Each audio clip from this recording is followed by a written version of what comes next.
Well, that was something. Welcome, everyone, to Game Over Calgary. My name is Peter Klein. Thank you very much for making us a part of your early Saturday afternoon as the Flames fall to the Philadelphia Flyers by a final score of 3-2. We will talk about just how poorly the Calgary Flames played in that game. Maybe a couple of bright spots, but mainly a lot of frustration coming out of a Flames loss at the hands of the Philadelphia Flyers. Before we get going, like this video. I see at least 4 of you already have, so thank you for that. Subscribe to the channel. We are ever so close to 100,000 subscribers, and that would let us do a whole lot of awesome stuff.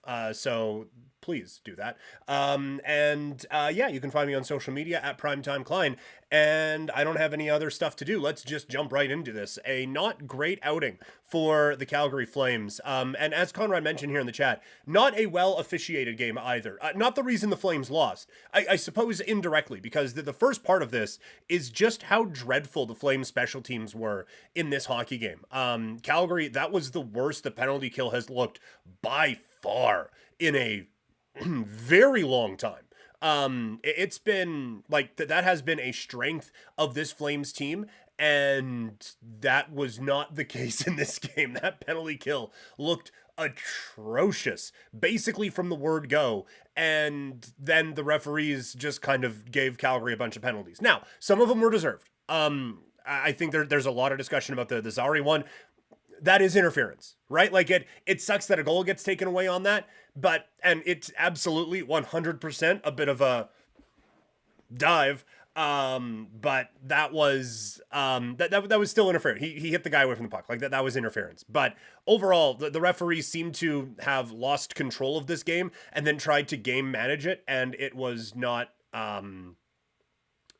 well managed. So just a very poorly officiated game. But then special teams, like I said, were dreadful. The Flyers, with one of the worst power plays in the history of the National Hockey League coming into this game, just absolutely ate the Flames lunch at 5-on-4 for Philadelphia. They dominated Calgary in almost every power play they had, and they do finally get a power play goal. But this was not a power play that, even when they got stopped, it wasn't for lack of trying. This was a dangerous power play. It did not look like one of the worst power plays in the history of the league. It looked really good, and it gave Philadelphia a lot of momentum. And with Calgary's steady parade to the penalty box in the second period, it allowed Philadelphia to really pick up that momentum. And something we kind of talked about in that Minnesota game, one thing I didn't like about this from a Flames standpoint is they couldn't get it back. And they were better at that at the beginning of the year, where one team would get rolling and Calgary would get something to get the ball stopped and basically going back in their direction. That was not the case in this game. They struggled to kind of stop Philadelphia at every turn, and it was basically all Philadelphia a lot of this game. And then Calgary gets a power play opportunity, and you're thinking, okay, well, special teams, it has not been kind to the Flames, but maybe this power play can get rolling. And instead, Kadri gets kind of hung up a little bit. Zari a bit too deep as everyone's trying to make the entry at the same time. And Konechny gets behind him. And wouldn't you know it, Konechny scores. And the Philadelphia Flyers take a lead that they would not relinquish. And that was a really difficult one to take, and a bit of a body blow for the Flames, as it was like, man, to win this game, we're going to have to score 2 more tonight when we only got 18 shots through 2 periods of play. But special teams, I think, was something that really did the Flames in. And normally when we're talking about that, we're talking about a bad power play. And the power play was bad. Let's make no mistake about that. But normally it's, well, at least the penalty kill was whatever. Penalty kill was bad tonight. Penalty kill was really bad tonight. But let's not just put the blame on the penalty kill. Everything was bad tonight, with the exception of the goalie and a couple of players, and we'll get to them in a little bit. This was just a bad performance from the Flames. Like, right from the jump, Philadelphia came in and just got like 2 grade A chances in the first like 30 seconds of this game, and really put the pressure on Calgary. And it seemed like the Flames were having to, again, forced fighting metaphor, it seemed like the Flames were trying to counterpunch the entire game. And like Philadelphia was really in control in a lot of this, but Calgary just looked dreadful, and they looked behind. They were getting some scoring opportunities. Like, they had a bunch of shots early on, but it still never felt like they really had this game under control. And I do think part of that is the stop-start all over the place nature of this game, with all the penalties that were called and everything like that. But I do also think a big part of why Calgary struggled in this game was the Philadelphia Flyers took them out of their game. That was not Calgary Flames hockey, and I think there's a lot of people who would like it to be. I think a lot of people would like the Flames to be, we're going to punch you in the face, and then we're going to, like Dan Campbell, we're going to bite your kneecaps and crazy old-time hockey stuff. I tweeted out the Slapshot GIF a little bit earlier, and yes, it's GIF. I tweeted that out a little bit earlier, and it kind of felt like that. Like, obviously not Flames from like the 80s where there's 300 penalty minutes and stuff like that, but this was not the style of play that the Flames wanted to play. Nor is it a style of play that, quite frankly, they're good at. That this was a game that the Philadelphia Flyers controlled entirely. They dictated the pace that this game was played at. On the power play, they dictated how things went, and they put on a lot of pressure to like force the Flames into their style of game. And I don't know if that's necessarily 100% always Philadelphia Flyer hockey now. It's certainly what we would associate Philadelphia Flyer hockey with being, but I don't know if it's necessarily like that how that team plays 100% of the time now, but they are a whole lot more comfortable with playing it than Calgary is. And that showed in this game. And so I thought Philadelphia did a wonderful job of dragging Calgary into a game that they were not necessarily expertly ready to play. And Calgary, and I think this was one of those ones, it's kind of like the playoffs from a couple of years ago where they had trouble with the Stars because Calgary was so focused on kind of just being assholes. And instead, the other team was out there playing hockey, and Calgary seemed more focused on the officials and more focused on being the more physical team and some of the stuff after the whistle than they were in creating some of their opportunities. And I think just their game just got lost. So a gigantic credit to the Philadelphia Flyers for literally and figuratively taking the fight to the Calgary Flames in this game and really putting Calgary in a spot that they're not used to being in. Like this game was fun. Like quite honestly, I enjoyed this game. Wild games like this on a Saturday afternoon, I had a blast watching it. But I don't know if we need something after every whistle on every play for all 82. That would probably get a little bit tiresome after a while, but it was nice to mix things up a little bit. But I still like it every now and then. It's nice to get some of the rough stuff going, and it's nice to get a bit of a wild game in there. So it's just not how this team plays. It's not how they are built to play at all. And Philadelphia knew it and took full advantage. That was a quality old-time effort from the Philadelphia Flyers. A shout-out, as many people have given already, to Jay Money in the chat, a regular last year and certainly a absolute fantastic follow on social media, and now gracing us with his presence again here in the chat. So Jay Money and others, make sure you like this video and subscribe to the channel as we talk Calgary Flames here. A lot of great stuff on SDPN.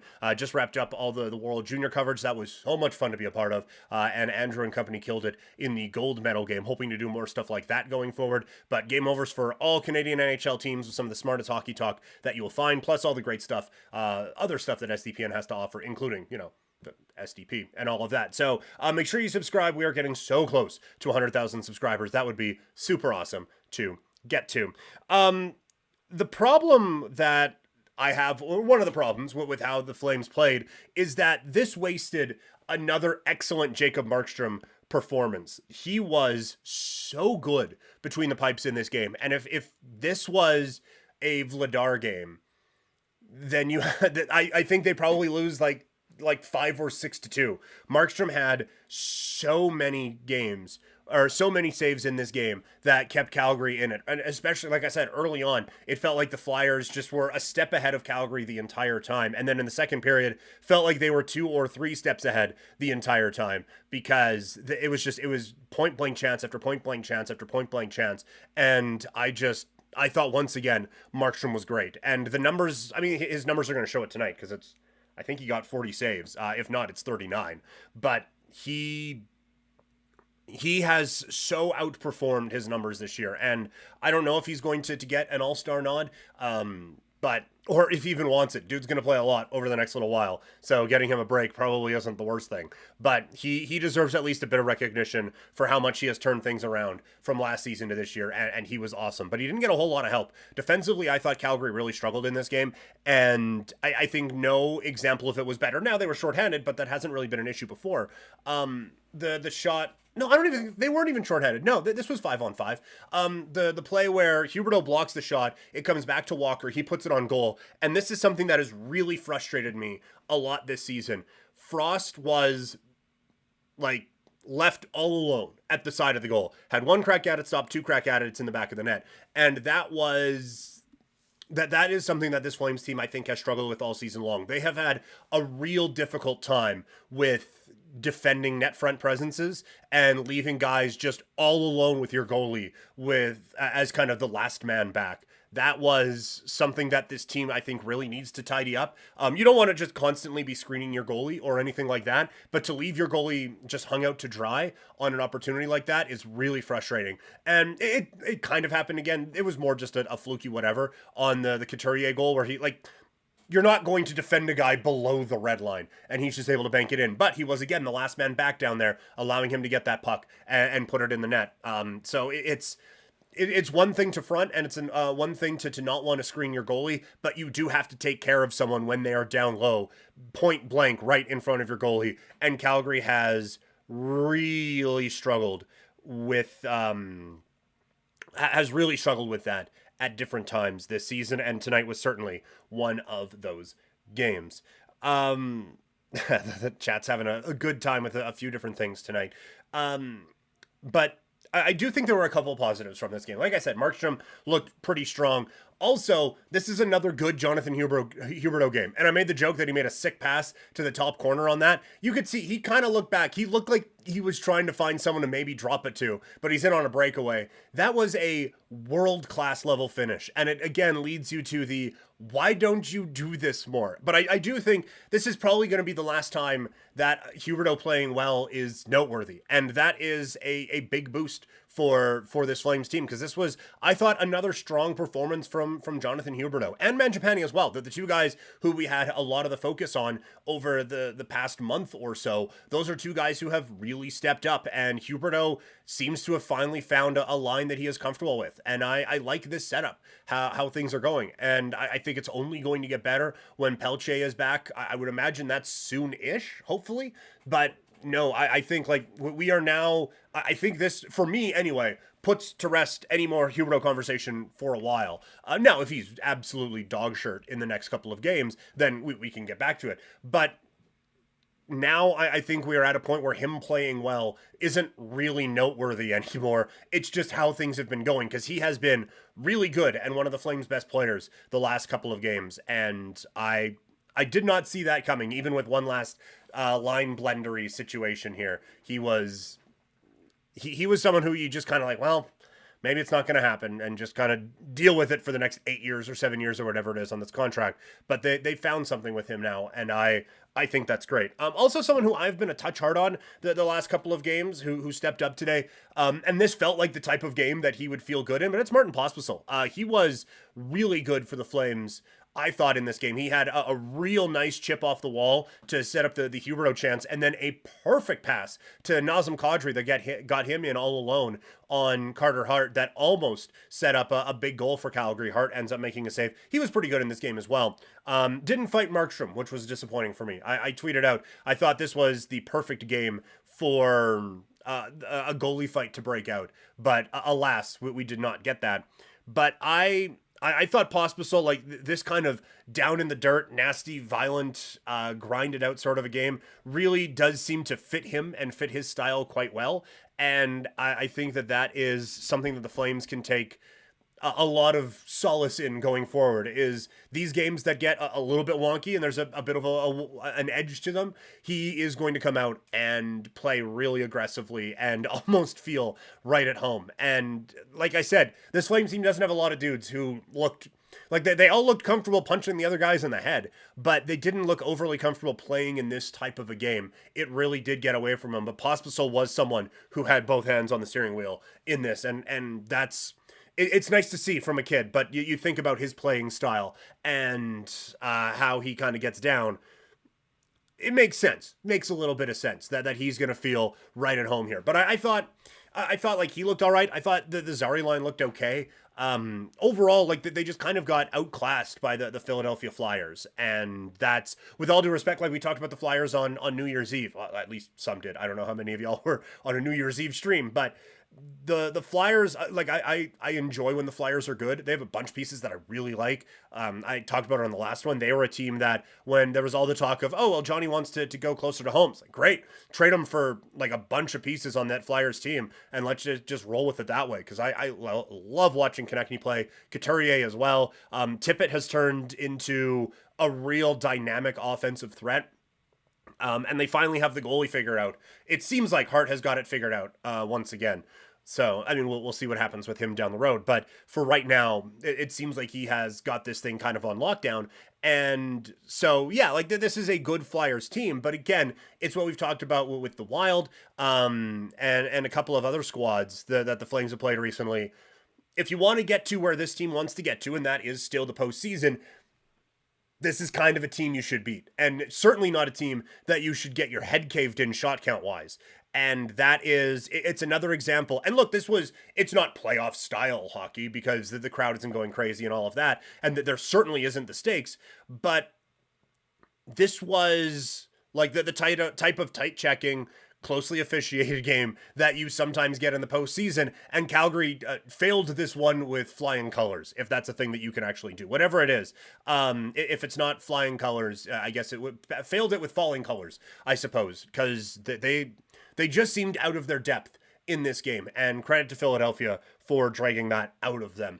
Another thing from this one, but before we get to your guys' questions in the presser, I'm curious as to why no Kuznetsov in this game. They called him up from the Wranglers, looked ready to make his NHL debut, and then didn't play.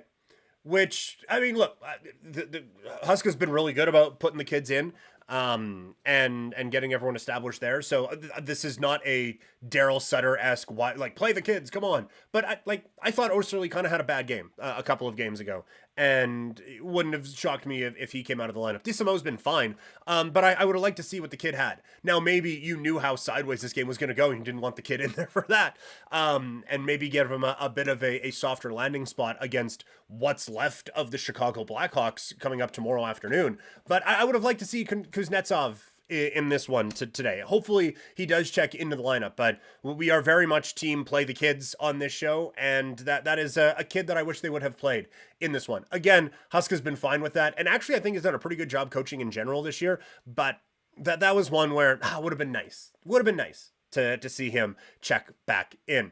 That's probably enough rambling for me and me alone. It's time for your guys' questions here in the chat. Let me know what you guys want to talk about as we get ready for the presser. While you're chatting, make sure you like this video, go over and hit the subscribe button, as it's going to be a full day of game over here on SDPN.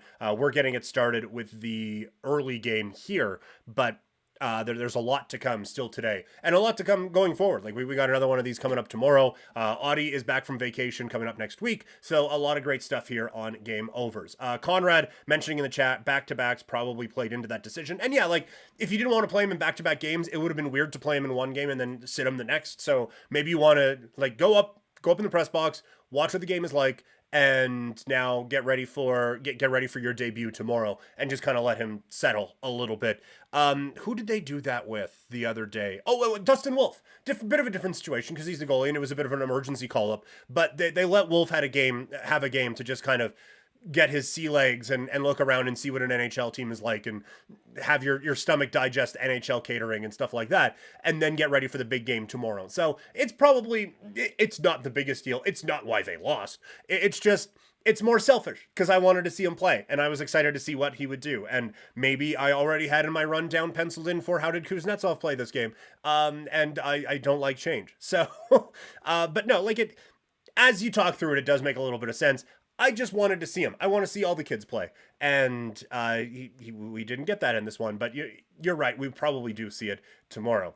Jay Money with Travis Konechny is the best player in the world besides Matvei Michkov. Man, if they could get that kid over quicker, because I do think he is almost exactly what this team's missing right now. Like there are, like I said, pieces on this Flyers club that I really like a lot, but there's also, I do think, a bit of a lack of game-breaking talent on this team, and it's unfair to say, oh, that's fine, rookie, come in here and just fix all of our problems. But the Flames have done that like 4 times this year, and it seems to be going okay. So, but no, he seems like this is like the exact player that this particular Flyers team is missing. Now we'll see what Michkov would have been like with a John Tortorella, but yeah, that one's, you understand why it's happening, but that is going to end up being an absolute steal of that draft, and I think there's going to be a couple of teams, cough Montreal cough, that are going to be a little upset at how good Matvei Michkov is at the National Hockey League. Normal 5 writing in, I'm just waiting for the Flames to lose by 1 goal to the Blackhawks, like they did in the last month of the 2022-2023 season. Yeah, like I don't know if I can name you 5 players who are going to be playing on that Blackhawks team tomorrow. I think I saw a tweet, because I think Chicago's playing today, that there is more salary cap money on the IR right now for the Blackhawks than there is in their actual starting lineup, that they are banged up. So that is absolutely one. If they lose tomorrow, just like get on the phone with every team. Be like, all right, best offers for Lindholm, Tanev, and Hanifin. Let's go. Let's just get this over with. Let's blow everything up. Everyone straight to jail, because that is not a game you should be losing, and not a team you should be losing to right now. Press conference question from Conrad: should NFL officials be made available to the media? We saw it in the NBA and NFL last week. Yes is the short answer. Oh my God, yes is the long answer. It's something that I've long thought about. And I don't I understand why they don't. It's because the referees don't want to do it.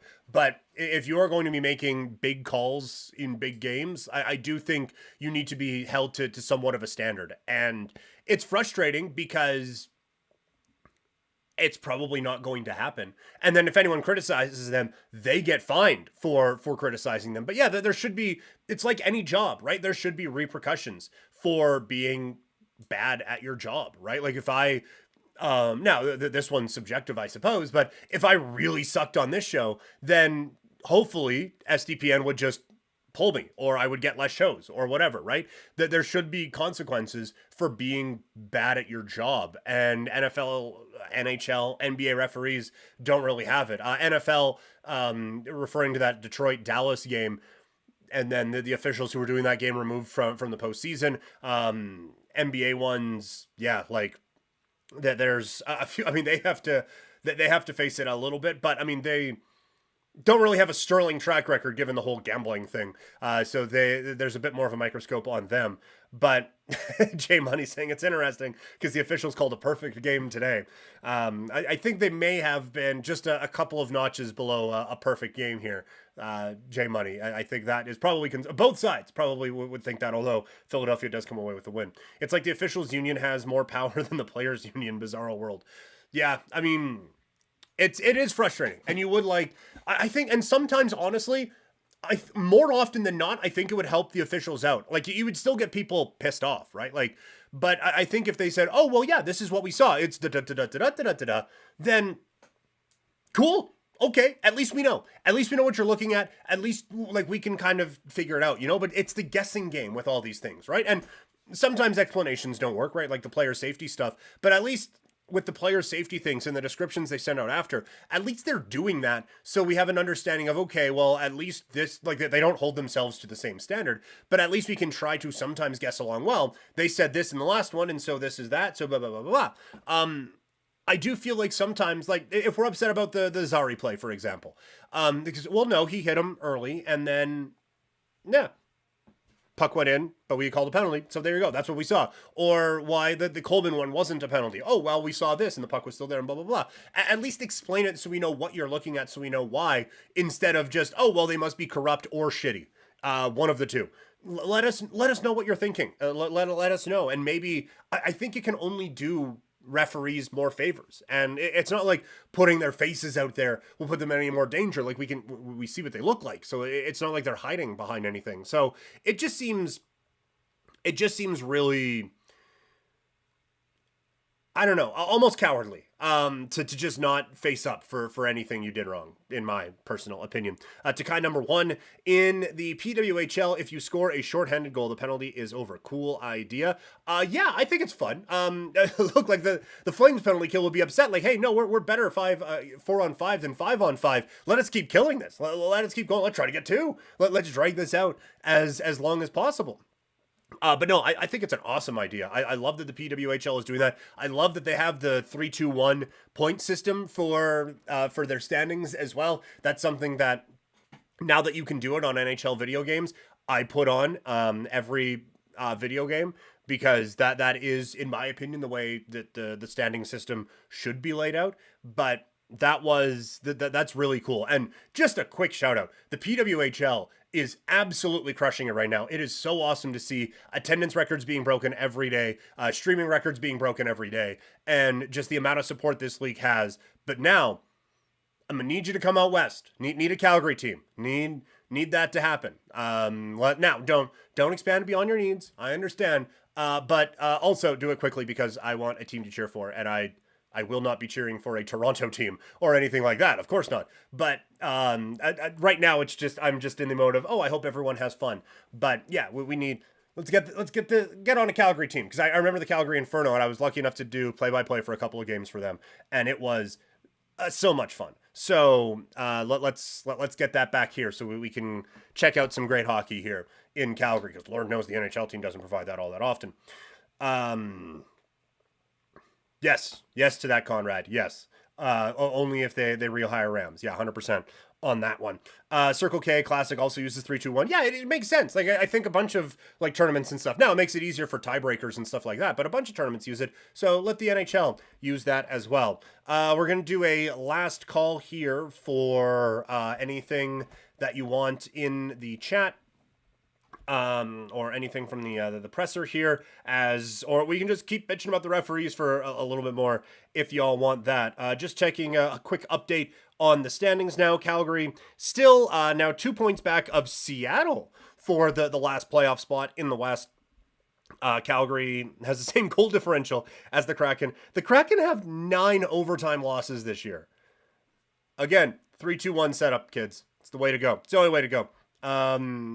Someone used to do the way that the NHL standings would look if they did 3-2-1. I'd be interested to see how different it would be. But right now, Calgary 2 points out of a playoff spot. They do still have to jump over St. Louis, Edmonton, and Arizona if they were to get there. They are all square with St. Louis and Edmonton, although the Blues have played 2 fewer games, while the Oilers have played 4 fewer games.